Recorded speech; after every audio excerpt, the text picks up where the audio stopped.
Alright guys, TacticalRub here again today, and yesterday, I don't know if you guys tuned into the RCOMCOD Winter Classic Invitational Tournament, whatever the hell you want to call it. Yeah, so I casted out on Twitch yesterday with this fantastic co-caster guy named IHOLDSHIFT, makes kind of similar videos to what I've been doing. So yeah, check him out in the description box below. I don't know if you guys tuned in, but I did mention it in yesterday's video, so if you did watch it, hopefully you guys enjoyed. And yeah, the VOD's available on Twitch if you want to go watch some of those matches, and I'll make sure you guys are aware of when the next community tournament is becoming available, because it will probably be a few months down the line, because that was a hell of a shift, really. Like me, IHOLDSHIFT, and Jason, and some of the other mods that were dealing with the no-shows and making sure, substitutes for teams and updating the bracket. Like, we probably, it was at least 11 hours basically straight for obviously no monetary return. So it's going to be difficult to get another one of those tournaments going on soon, but I'll definitely advertise it in advance, because this time I basically just said, like, if maybe there's an opportunity to sub in, or if you want to watch it, that's what I basically said in yesterday's video. But in the future, I'll advertise it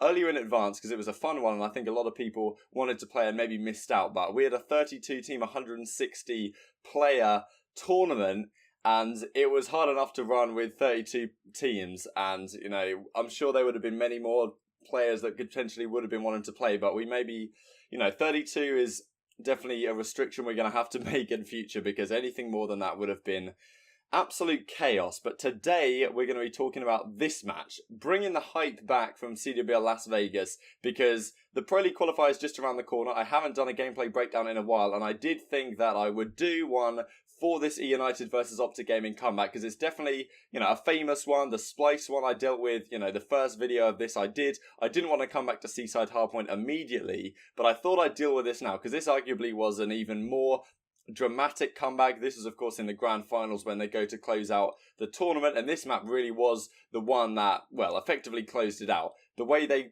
won this map, like, there was almost no chance at eUnited, at least in terms of momentum and the mindset issue. There's no way you're going to come back and beat OpTic after you get comebacked on this hard. So I'm going to break down this today, analyze it to some extent. Maybe it's going to be a little bit similar to the first video, but regardless, even if the analysis doesn't really show too much and go too in-depth, at least you'll be able to enjoy some quality Call of Duty and get a little bit hyped up for the Pro League Qualifier that is starting very soon on January the 16th. It's a 5-day tournament. I've talked a lot about it, and it really is a massive one in the context of the overall year. Who will make the Pro League is, of course, a massive deal. So, like, if you enjoy, subscribe if you're new as always. And let's get right into it. I'll fast forward just a little bit. So the first rotation has concluded. eUnited have something of a lead, and as you'll tell, they increase their lead pretty dramatically here. And this is what you'll see at this first hardpoint. Clayster pulls out this Tempest, and this is what you'll see a lot of the times on a lot of hardpoints on this map. Controlling both sides is super important, especially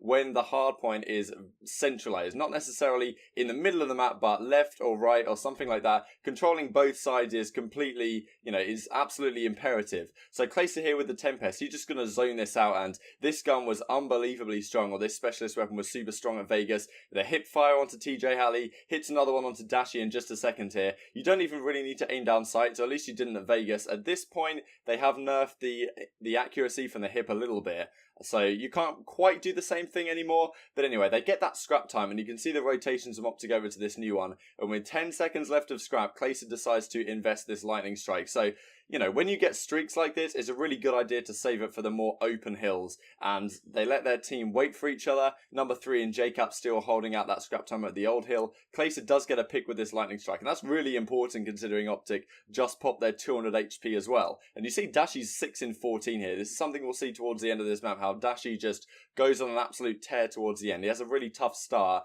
and then we see what happens. So Pristini and Karma both invest their Gravity Slam, and it doesn't really, the trades do favour the side of eUnited at this point. You see TJ Halley spawns in the back though, which is definitely something that eUnited overlooked on this rotation. Maybe a kind of lucky spawn. It happens from time to time. And yeah, Arstees managed to win that gunfight on TJ, as you can see on your minimap. So that was a really important one down the stretch, because as soon as Arstees wins that gunfight, you see that the pinch is perfectly set up, and players number 9 and number 6 in Crimsix, they spawn right out of that first high point at the top of the minimap, and that's the spawn out you absolutely do not want. And that's something you see a lot with these hardpoints, when if if you can control both sides of the hardpoint, you can get a perfect pinch setup, and you see how OpTic have a really tough time holding on to this one, even though the stuns go in their favour. The trades are, all lights are blue in the kill feed, and TJ gets unfortunate timing on the flank. He tries to knife the guy and gets shut down.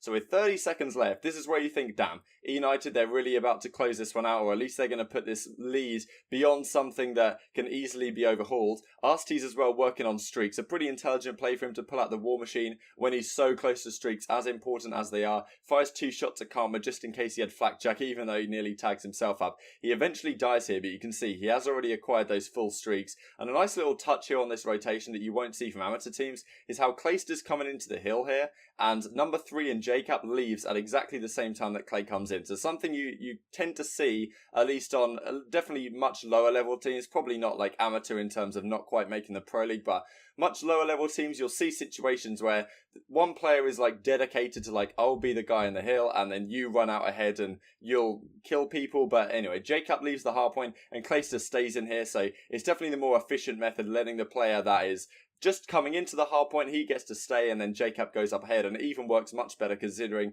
Clayster has this Hellstorm missile. And you see his perspective here. Clearly, the major kill on this rotation to Fountain is going to be Karma all the way in the back.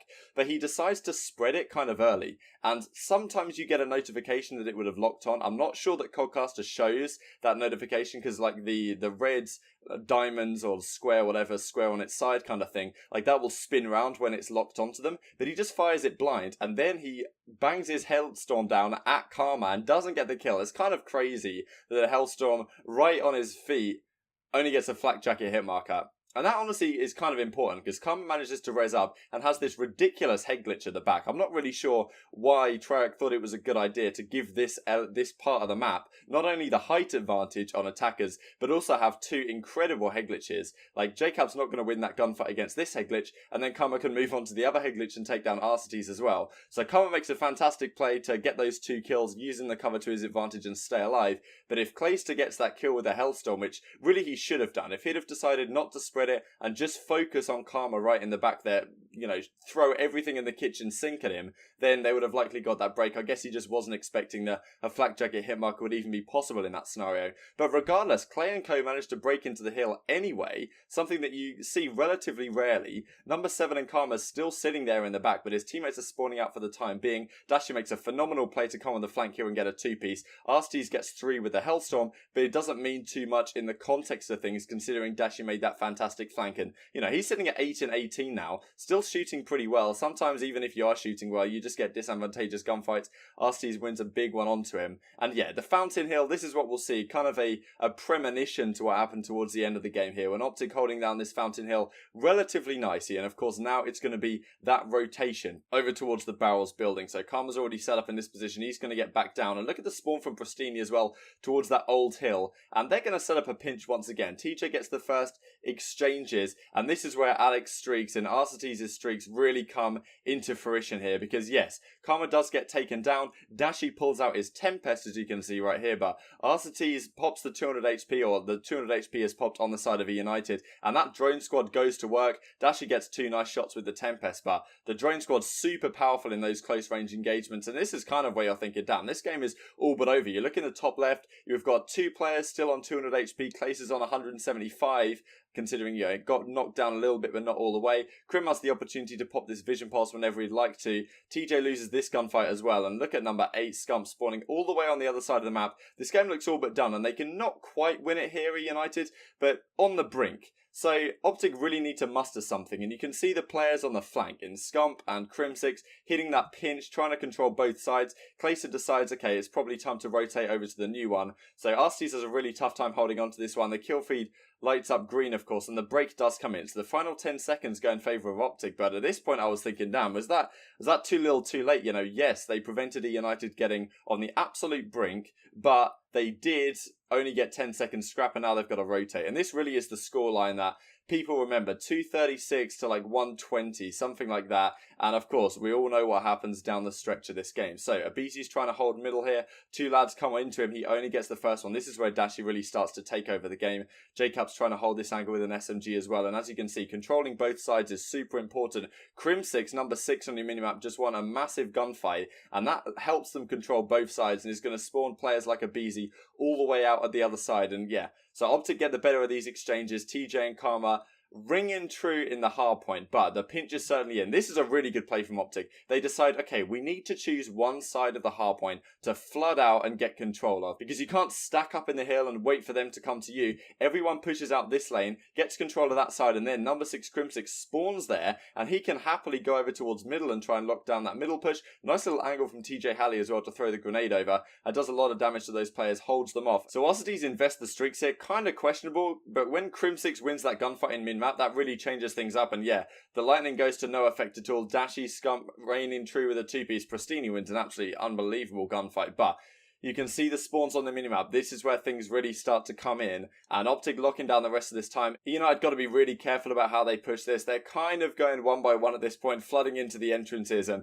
OpTic Gaming at this point just started not losing gunfights at all. Pristini manages to win this one onto Crim6, and as soon as he won that, I was like, damn, this kid is frying.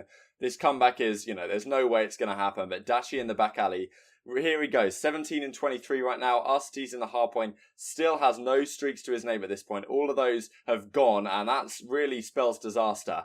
Clayster's in the back, has to do his best to stay alive. With this 200 HP being popped, any time it's going to get popped is a really crucial one here, considering OpTic need a perfect game from this point out. And number 5 in Clayster does a really good job of just staying alive in the back and trying to set up this pinch. But Abizi needs to do his best to stay alive, and Crim6 is going to take him out eventually, or is he? Karma gets the best of him. And yeah, Clayster in the back finally makes things work, but Dashi, the traitor, just crazy back and forth.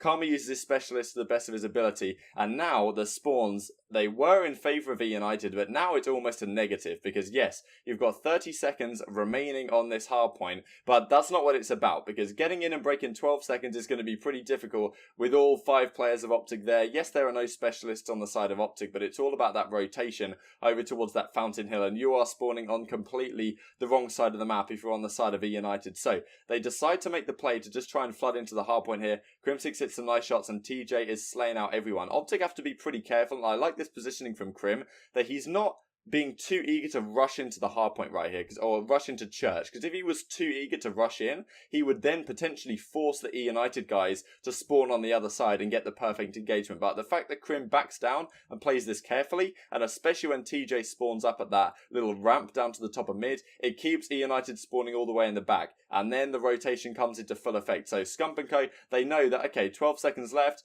the trades come in. Okay, Scum has to stay in the hard point to make sure none of this time can favour the side of eUnited, or at least can put them on, well, it puts them on the brink of winning, but doesn't guarantee them the victory. And there it is. So 244 to 213 moving into Fountain. And Dashi, once again, he loves this play. He goes top window, and then he comes behind and picks up 2. And this is where the comeback is well and truly on. Specialists are about to come up onto Dashi as well in just a minute here, and he just doesn't miss at all. You see how he was like 8 in whatever at the start of this map, not missing a single bullet. TJ holding down this Fountain, and yeah, OpTic do a fantastic job of just waiting in the back and holding, because you see a lot of amateur teams we saw in that tournament that I was casting over yesterday. A lot of times people play too aggressive, allow the players to spawn in the back, but a team like OpTic Gaming is not going to make that mistake. The height advantage they have here just proves way too strong, and yeah, there are a couple of team kills that come out. TJ takes down Dashi, and then Karma returns the favour. The Scump locking down this back alley. Dashi, okay, another one. Oh my word.